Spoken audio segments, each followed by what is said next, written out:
On April 25, 2008, 3 police officers who had been indicted for the death of Sean Bell were acquitted. The officers faced charges of manslaughter, reckless endangerment, and assault, and even more reckless endangerment charges for another officer. They were acquitted. Sean Bell is survived by a fiance and a young boy. 2 types of justice were in place in the case of Sean Bell and Emmett Till. I would argue with you, or to you, that Till was the victim of de jure justice, meaning it's justice by right, it's justice by law, the law is in place. And in 1955, no one can argue there were not laws in place in America that certainly dealt with the attitude and behaviors of black persons. I would argue with you, or to you, that Sean Bell, in reality, was a victim of de facto justice.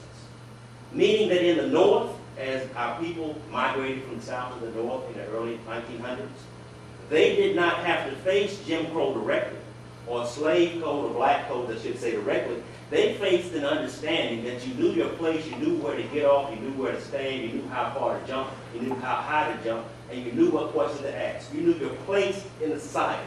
I would say that in New York in 2006, as it was in 1986 with Tawana Brawley, in 1987 with Michael Griffin, and in 1984, Eleanor Bumpurs, a 66-year-old woman who was psychotic that was shot down by police because she was having visions. And they were trying to evict her, happening in New York. I would say these cases are cases of de facto justice. Moving quickly because we've got a little bit of time left. Much of our education of violence starts with seemingly harmless events. Cartoon mouse hits a cartoon cat over the head with a frying pan and survives a great catastrophe. We laughed at that growing up. And as children, we played the good guys and the bad guys, the cops versus the robbers, the law enforcement versus the drug dealer. We see it played out on Grand Theft Auto. We don't want to be the cop, we want to be the bad guy. And it seems to be very harmless. It seems to be innocuous. We don't understand how the media can actually bring violence right to our doorsteps. During the bringing in of New Year, in some parts of America, people will fire firearms, or they shoot off bottle rockets or fireworks. And during Independence Day, they'll also do the same thing. Again, violent behavior based on one, an old year going out and a new year coming in. And violent behavior based on the fact that you say you were founded and rooted in 1776, July 4th. The perception of just and unjust violence are part of America's fabric and indeed the entire world. The perception of just and unjust violence are a part of the American fabric and indeed the world's fabric. It's important to remember, perceptions are often a person's truth, whether it's true or not. How many of us had our heart broken before? It hurt bad, didn't it? I mean, your socks probably hurt. It was real bad.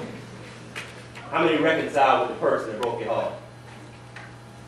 Now, when they broke your heart, you could hardly remember anything good they ever did for you.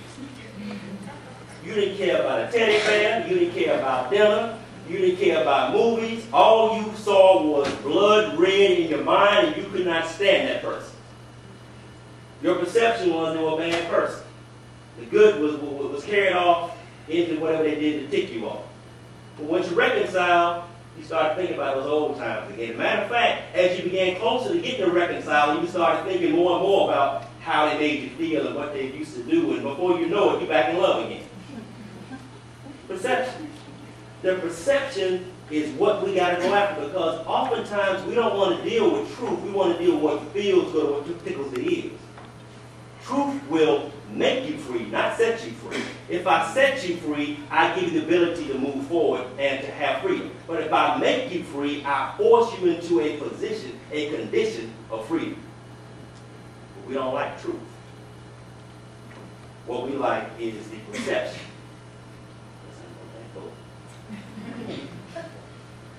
Many times, folks will go with a consensus of justice rather than seeking true justice. My last 2 points, and we're going to take question and answer. Domestic violence. We're going to bring it home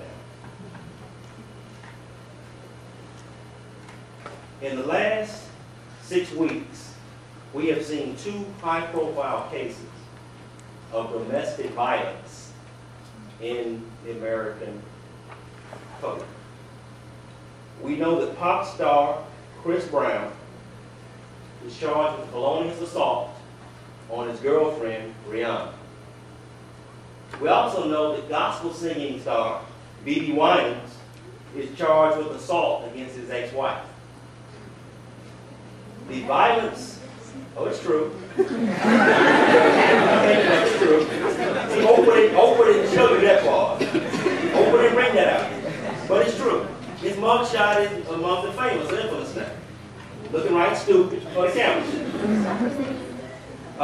Since you don't know the story, apparently he went to pick up his children at his former Nashville home. He and his wife got into an argument, and he forced her down to the ground. Now, there's so many ways I can go with this next 3 or 4 minutes. I can offer to you the irony of a man who professes to love a man of peace to actually be a peace breaker. I could argue to you that here you have 2 men who actually don't fit the mold of the typical black man, actually acting very typical in their behavior. I could take the road that people say is part of our culture because we, people of color, have been so torn down, so systemically changed and transmogrified into a worse state than we had before, that we can always say, that's what we do, that's how we roll, we beat our women.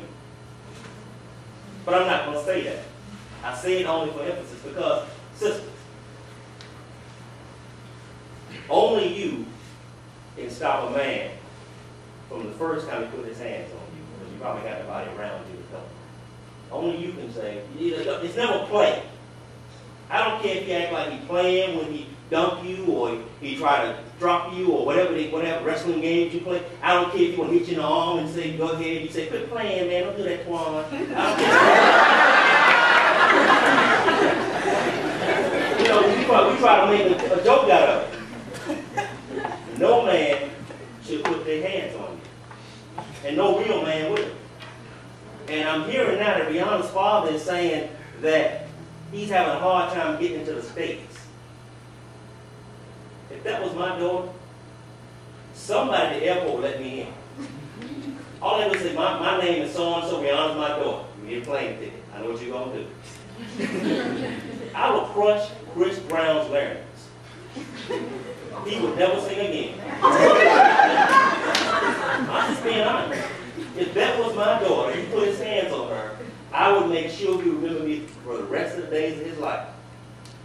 Now, that may sound heavy-handed to some. Some probably still have affection for him and say, well, the brother made a mistake.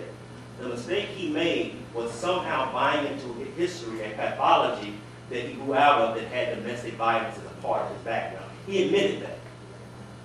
But that does not make it right for you to continue that path.